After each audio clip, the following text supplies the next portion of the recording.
Luzon, Visayas, Mindanao at buong mundo. Ngayon ay Huwebes, March 21, 2024. Ako si Barbie Mulak at ito ang Balitang A to Z. Kailangan natin ideklara na meron po tayong pertussis outbreak sa lungsod Quezon para mas matiyak natin na hindi na ito kakalat pa. 4 na sanggol patay, 23 kaso ng impeksyon na itala sa pertussis o whooping cough outbreak sa Quezon City.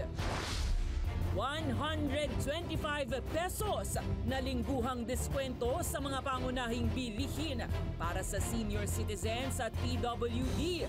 Ipatutupad na sa March 25.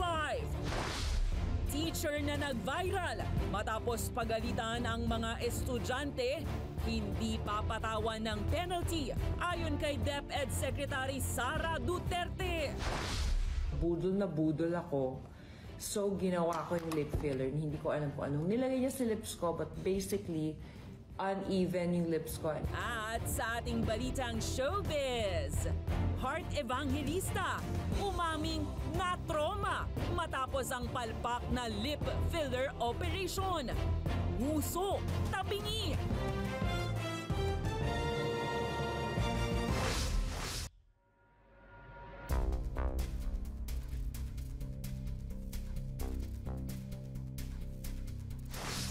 Magandang gabi, pambungad sa ating newscast. Mga ka-A-to-Z, makinig pong mabuti at mag-ingat. Nagdeklara na ng pertussis outbreak ang Quezon City Local Government ngayong araw dahil sa dumaraming kaso nito, partikular na sa mga sanggol. Magpo-procure naman ang LGU ng sariling bakuna para mapigilan ang paglobo ng mga nagpo-positibo sa sakit. May balitang A-to-Z si Ace Cruz. Apektado ang barangay Payatas B sa Quezon City nang lumalala at dumaraming kaso ng pertussis. Isa itong respiratory infection na kung saan nagkakaroon ng may sakit ng influenza-like symptoms gaya ng lagnat, sipon at ubo na umaabot ng 7 hanggang 10 araw. Ang description ng kanyang ubo ay parang may whooping sound, no? So ganun. So, nahirapan umubo, tapos ay yung ibang bata pagtapos umubo, yung pag-ubo niya ay nagsusuka yung bata. No? Minsan isang ganung description po natin. No? Apektado ang 2 buwang kambal na anak ni Nanay Annabel. Naresitahan sila ng antibiotic pero isang beses ko silang napainom. Kasi nung madaling araw ng March 6, parang may ako na iba yung parang hingal na si Jasmine. Kaya sabi ko, humingi ako ng tulong sa kapitbahay namin nagtatrabaho sa barangay na tumawag ng ambulance. Nang dalhin ng kambal sa ospital nitong March 6. Nasinabihan agad ako na kailangang i-admit si Jasmine kasi iba yung hingal niya. So pumayag po agad ako na basta gumaling yung anak ko. Tapos binigyan po siya ng oxygen tapos nebulize para yung ubo po niya magkumalma. Makalipas ang 2 araw, nasawi ang isa sa kambal na si Jasmine. Hindi tuloy maiwasan na mag-alala si Nanay Annabel sa naiwang kakambal. Trauma. Pag umuubo siya, tataranta na ako. Kasi naranasan ko sa kambal niya. Isang anak ni Nanay Annabel sa mga naging dahilan ng Quezon City Local Government para ideklara ang outbreak ng pertussis o whooping cough sa lungsod. Kaya kailangan natin ideklara na meron po tayong pertussis outbreak sa lungsod Quezon para mas matiyak natin na hindi na ito kakalat pa at maging mas organisado rin tayo sa ating pagkilos. Nakapagtala na agad ang lungsod ng 23 kaso ng pertussis sa unang 3 buwan pa lang ng taon. 4 sa mga ito nasawi na pawang mga sanggol pa. Mas mataas yan kumpara nung nakaraang taon na nakapagtala ng 27 kaso. Habang sa tala naman ng Health Department humigit sa 400 kaso na ng pertussis ang naitala sa buong bansa sa unang quarter ng taon. Pero ayon sa eksperto, walang dapat ikabahala dahil may bakuna kontra rito na binibigay sa mga sanggol na 6 weeks old pataas. So something to do with the limited supply of pentavalent vaccine. Ito po yung 5-in-1 na binabakuna natin sa mga bata. Even last year, medyo na tayong may erratic supply of pentavalent vaccine. No? So, and also yung mga ugali ng mga magulang na pinagpapaliban yung pagbabakuna ng kanilang anak. Nag-request ng QCLGU sa Department of Health ng bakuna laban sa virus. Pero hindi pa raw ito makakatanggap ng vaccine request hanggang sa Hulyo dahil kulang pa ang supply nito. Sa kasalukuyan ay nagkakanvas na po ang ating procurement department sa iba't ibang mga pharmaceutical companies at handa na po nating bilhin ang mga vaccines na available para sa lalong madaling panahon ay atin na pong masimulan ang pagbabakuna ng mga unvaccinated children. Paalala naman ng DOH sa publiko, pabakunahan na ang mga anak na mga vaccine na makukuha sa mga health centers. Huwag ding baliwalain ang safety measures gaya ng pagsuot ng face mask para makaiwas sa anumang respiratory diseases. Para sa Balitang A to Z, Ace Cruz.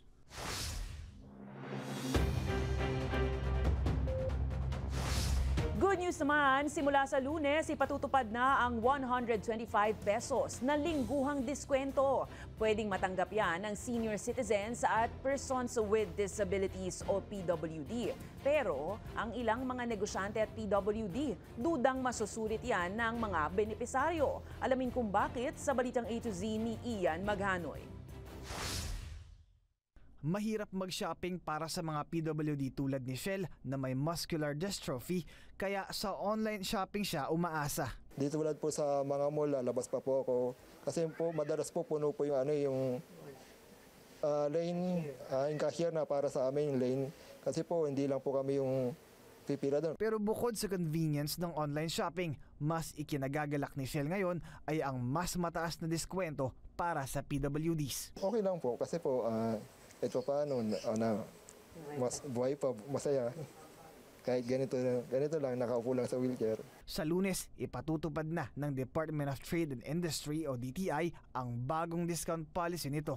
Mula 65 pesos kada linggo ay magiging 125 pesos kada linggo na ang maximum na diskwento para sa senior citizens at PWDs. Kasama rito ay grocery o supermarket items tulad ng bigas, tinapay, karne, gulay, prutas, mantika, asukal at iba pang pangunahing bilihin. Mga prices, hindi naman natin kayang pangunahan. Parang magulo kasi pag nirelease natin tapos hindi pa pala siya effective sa storefront, you will create confusion. Hindi kasama sa discount ang sari-sari stores. Pwedeng ma-avail ang diskwento kung may kaanak na representative ang senior o PWD na may authorization letter. Pero paglilinaw ng DTI, lingguhan ang maximum discount na 125 pesos. At kung hindi ito nagamit, hindi ito transferable sa mga susunod na linggo. Tingin ng ilang supermarket owners, hindi ito masusulit ng senior citizens at PWDs. All the allowable amount is I buy a sack of rice at kakasya na dahil sa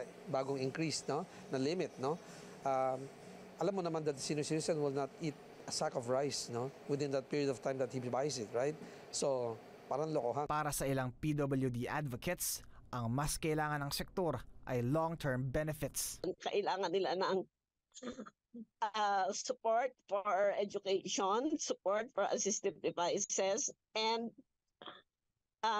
disability support allowance para matustusan yung mga pangangailangan nila para sa kanilang kapansanan. Una nang sinabi ng DTI na ang naturang diskwento ay hindi maituturing na constitutional right at bagkus ay isang pribilehiyo. Para sa Balitang A to Z, Ian Maghanoy. Naniniwala si Agri-Party List Representative Wilbert Lee na dapat nang pamunuan mismo ng Pangulong Ferdinand Bongbong Marcos Jr. ang National Food Authority. Ito ay matapos masangkot ang ilang tauhan ng NFA sa korupsyon at pagtitinda ng bagsak presyo na bigas sa ilang rice traders. Ayon kay Lee, tanging si Marcos lang ang makakaresolba sa hinaharap na isyu ng ahensya. Dagdag nito, maaaring makipagtulungan ng punong ehekutibo sa ombudsman para mapabilis ang ginagawang investigasyon sa naturang mga alegasyon. Well, with all due respect to the Secretary, there are issues, there are things that if we want the whole of government approach to happen, it's only the President with all the power vested in him. So, again, for me, it's the President himself who should be the one to head and start the cleansing of the agency of the NFA.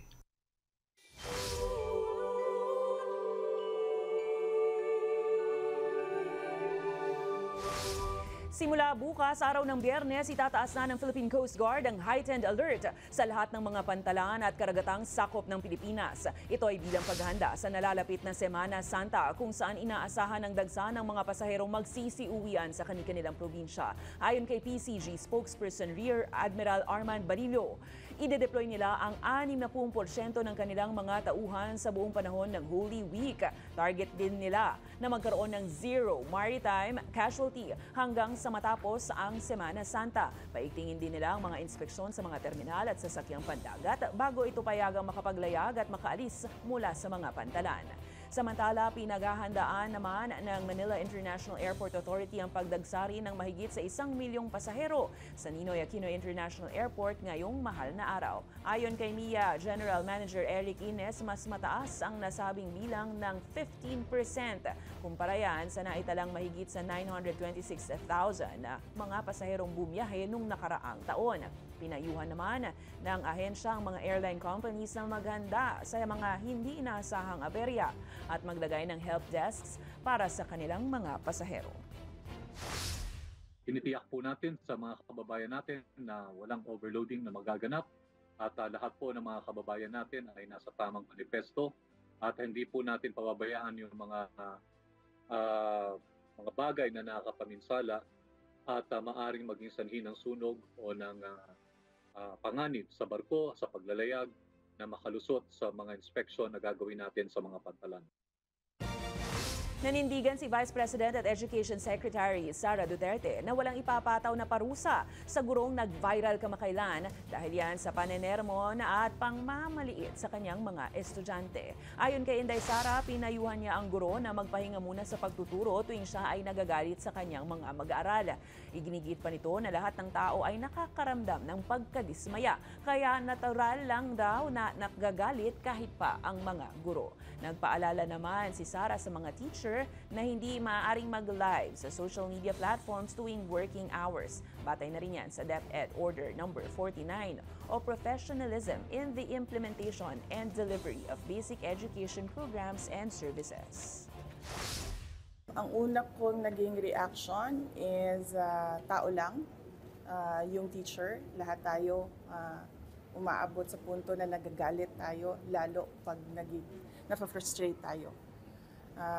This is especially true sa mga teachers dahil ang mga teachers natin hindi lang isa na tao yung kausap nila. Ang isang klase merong from 25 to 45, sometimes 55 students.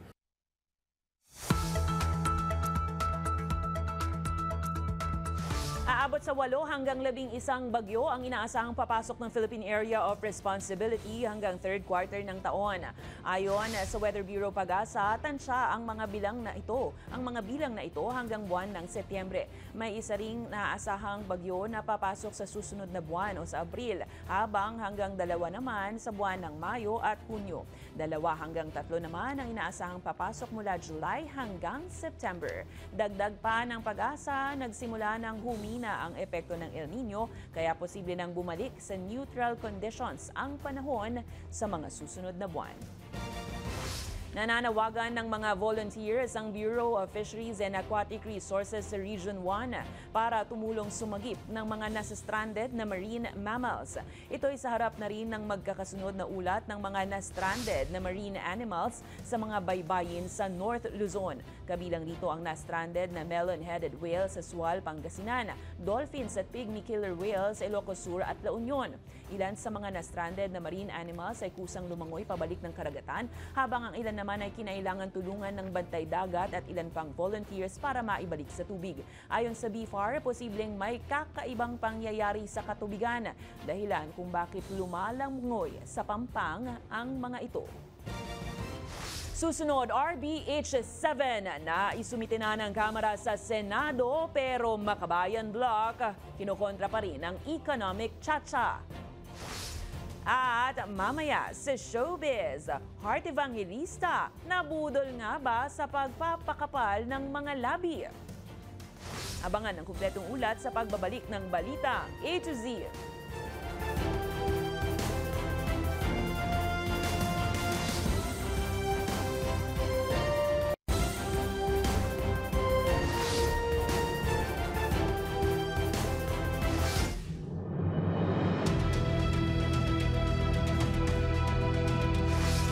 Iginiit ng Makabayan Bloc na ang umugong na pagdiretsyo sa COMELEC ng panukalang batas na RBH7 o Economic Chacha ay indikasyon umano ng pagbabaliwala sa Senado. Samantala, handa naman raw tanggapin ito ng Komisyon ng Halalan pero kailangan munang pag-aralang mabuti ang panukala. Yan ang balitang A to Z ni Kim Salinas. Patuloy na nangangalampag ang Makabayan Bloc para kontrahen ang isinusulong na RBH7 o ang Economic Provision ng 1987 Constitution. Hindi pa rin kasi nila matanggap na ganoon na lamang kabilis na naipasa ito sa Kamara. Hindi tayo naive doon sa ano ang mga implications ng ginawang mga hakbang para itulak ang charter change. Tingin natin forum shopping ang nangyayari dahil inaprobahan last year ang Constitutional Convention na pamamaraan, pero nung hindi nagko-cooperate ang Senado, ang ginawa naman ay Politicians' Initiative, di umano'y People's Initiative. Marindi nilang tinututulan ang pagdiretso ng naturang panukalang batas sa COMELEC dahil mali umano ang prosesong ito na tila nabaliwala ang Senado. Sa sinasabi ni Majority Leader na pag natapos na yung RBH dito sa House of Representatives ay maaring dalhin na ito sa COMELEC. So ano ba yung implication nito? Mababaliwala yung whatever na ginagawa sa Senate. May agam-agam tayo na kapag idiretso sa COMELEC, talaga namang dapat questionin yung naging proseso. Kapag sinabi na enough na ang 3/4 at ang Kongreso, ang lower house, ay unilaterally nagdesisyon ng ganito. Sa tingin po namin mali, hindi wasto ang proseso na ganon. Pero agad namang pinabulaanan ito ni House Deputy Majority Leader Representative Jude Asidre. We've already fulfilled our mandate. We have passed the bill, the RBH. We have passed the resolution and we have already forwarded it to the Senate. Anya, alam din naman nila na talagang kailangang dumaan ito sa Senado. At bilang bicameral body, kailangang pagdesisyonan ito ng dalawang kapulungan. I have full trust in their capacity to convince their peers in the upper house, knowing that as the resolution number 7 actually states, na this is something that will be good for the country. Giit ni Asidre, agad sanang maaksyonan ito ng Senado lalo't nalalapit na ang midterm elections. Nang sa gayon ay tuluyan na itong maisabatas. Samantala, handa naman daw ang Commission on Elections na tanggapin ito sakaling idiretso ng Kongreso sa kanila ang nasabing panukalang batas. Sila kasi ang magsasagawa ng plebisito para pagbotohan ng taong bayan. Ang COMELEC will always perform its duty or duties in accordance with the Constitution. So kung ano yan, pag-aaralan natin ng masinsinan yan. Hindi naman kara-karaka mo kaagad na didesisyonan yan. Pero paliwanag ng COMELEC, pag-aaralan din nilang mabuti ang kanilang mga hakbang patungkol sa pag-amyenda nitong economic provisions. Dumistansya naman si COMELEC Chairman George Garcia kung sakaling hiwalay ang botohan ng Kongreso at Senado patungkol sa panukala. Ayaw muna namin magpadala doon sa issue na yan. Kasi nga, masyadong premature sapagkat hindi naman pinapadala pa sa atin. Napakahirap kasi sa aming responsibilidad na kaata. Yung pag-interpret, whether jointly or separately. Siguro, we'll just cross the bridge when we get there. Para sa Balitang A to Z, Kim Salinas. Pinalaya na ni Senator Ronald Bato de la Rosa ang main suspect sa pagkawala ng beauty queen na si Catherine Camilon. Ayon kay de la Rosa na siyang chairperson ng Committee on Public Order and Dangerous Drugs, nagdesisyon siyang pakawalan si dismissed Police Major Alan De Castro dahil anya naka-session break ang Senado. Nadala rin daw siya sa pag-iyak ng pulis habang nasa detention area, ilang oras matapos ma-cite in contempt. Bahagi raw ito ng Humanitarian Act ng Senador. Pero paglilinaw ni Bato na nanghingi muna siya ng permiso kay Senator Robin Padilla bago tuluyang pakawalan ang pulis. At sinabi rin ng mambabatas na kawawa naman ang mga taong may iwan na magbabantay kay De Castro. Dagdag pa ni De La Rosa, sakaling magkaroon ulit ng pagdinig hinggil sa kaso ni Camilon, handa naman ulit ipatawag si De Castro. Matatandaang nung Martes, ibinaba ng Senado ang cite in contempt order kay De Castro dahil sa pagsisinungaling na may relasyon sila ng nawawalang beauty queen.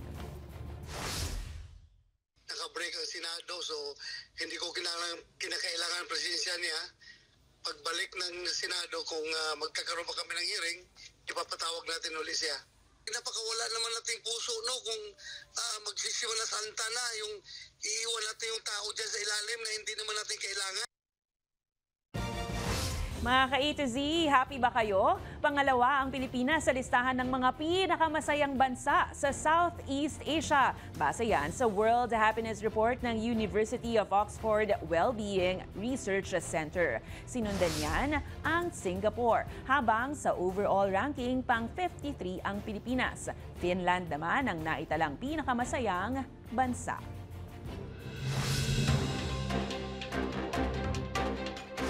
Aabot sa 3,000 overseas Filipinos sa Hong Kong ang nabigyan ng government assistance kamakailan sa pamamagitan niya ng Testaman Action Center. Bahagi ito ng advokasya ni Senate Majority Leader Joel Villanueva na maabot ng tulong ng gobyerno ang mga Pilipino abroad. Samantala, kinailangang i-rescue si National Economic and Development Authority Secretary Arsenio Balisacan Jr. at ang staff nito matapos matrap sa elevator sa Mandaluyong City ng halos 2 oras. Nagpasalamat na lang ang kalihim dahil walang nangyaring masama at ligtas naman silang lahat.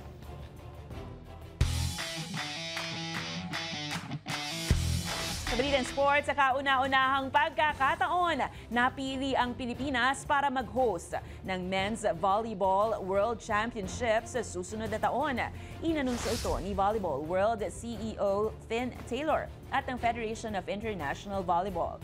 Ayon kay Taylor, napatunayan ng Pilipinas ang pagiging host ng malalaking volleyball events at naging matagumpay ang mga ito. Kasama na rin ang hilig ng maraming Pinoy sa larong volleyball. Maghaharap ang top 32 teams sa buong mundo sa Men's World Championship mula September 12 hanggang 28, kung saan defending champion naman ang bansang Italy. Sa aming pagbabalik, Heart Evangelista, bakit nga ba na-trauma sa isang cosmetic procedure?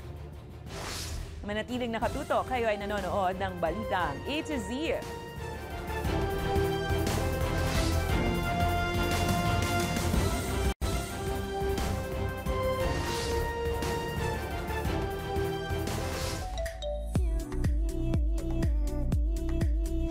Sa ating Balitang Showbiz, naglabas ng sentimiento ang aktres at modelo na si Heart Evangelista patungkol sa isyu ng lip filler na kanyang naranasan noon na tila mali ang pagkakagawa. Sa isang TikTok video na ipinost ng pageant chika, sinabi ng aktres na isinagawa ang operasyon ng kanyang lip filler ng isang malapit na kaibigan na anya ay hindi lisensyado para magsagawa ng cosmetic procedure.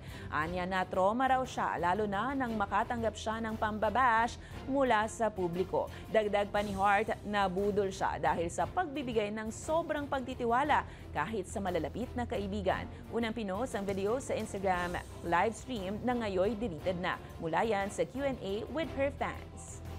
Budol na budol ako. So, ginawa ko yung lip filler. Hindi ko alam kung anong nilagay niya sa lips ko, but basically, uneven yung lips ko. Never tayo magpapabudol ever again. But I was like, actually, technically, pwedeng majulong. Kasi wala siyang lisensya, malpractice pa. Sobrang nagpasa-pasa. I had pain, I had...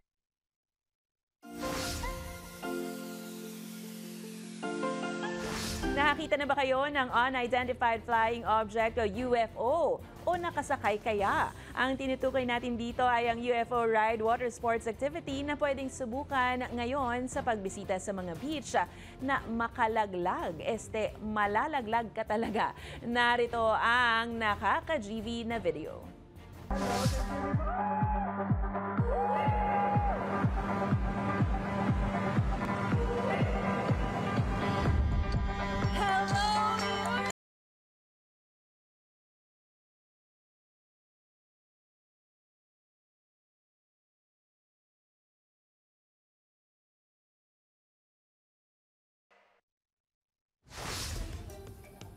Kung kayo ay may kwentong kakaiba, mga kwento ng pag-ibig o storya na inspirasyon at pag-asa, maaari niyo itong ibahagi. Sumali sa ating Facebook group na Balitang A to Z. Panoorin ang replay ng ating programa at sundan ang ating social media pages. Hanapin ang Balitang A to Z.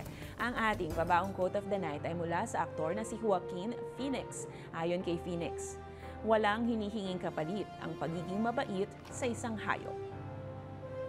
At yan, ang mga balita at impormasyon, mga kwentong may dalang inspirasyon na tinutukan ng Balitang A to Z. Ako si Barbie Mulak, maging maalam, makialam. Magandang gabi sa'yo, Pilipinas!